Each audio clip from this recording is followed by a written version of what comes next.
Nuna Ito Burlington they opening today. So Ito na yo kong dao hang na nuna na. Không chạy bên nó dao hang cái nó bung gạo nữa. Yeah. All lâu bung gạo nó cho lò này nó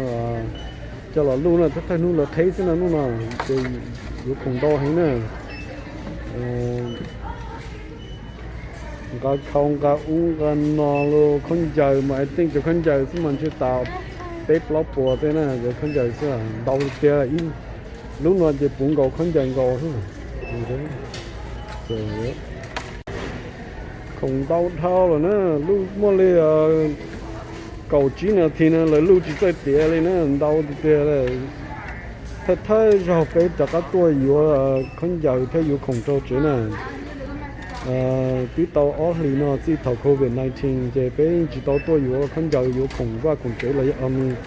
không chạy luôn thế út nó này nè chỉ lúc nó út tôi nó chỉ tôi vừa nữa tôi vừa tàu không tàu hay là ta út nó tàu hay nữa cái tí tiền nó cũng mà lấy thay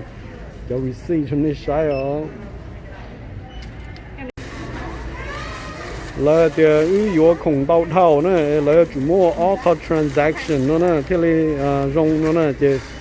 không tao đâu chỉ lùi cho ta chỉ thấy cho ta mà lấy cho cá thấy rồi thì ó cho không tao cá nó nên because giờ không tao ra rồi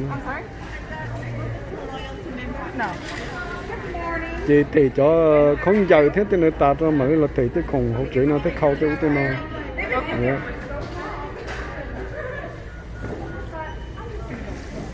nó chỉ bên nhẹ còn nó bên thề ó tao lấy chỉ cầu ít có transition nó tất thơ có transition có bao đại xin để một nó nó không bao một nó ok con này có để tất thơ có transition nó cho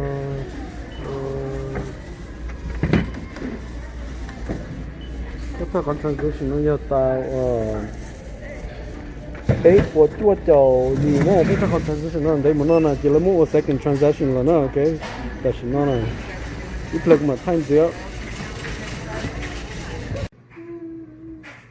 So this was Burlington this morning, and these are some of the stuff that we bought. Okay. Yeah, too many items, so that's why they did like 2 transactions. But the first one came out to be $398, and the second one came out to be $200. So total of $600, and which was pretty good for 2 months of no spending at all.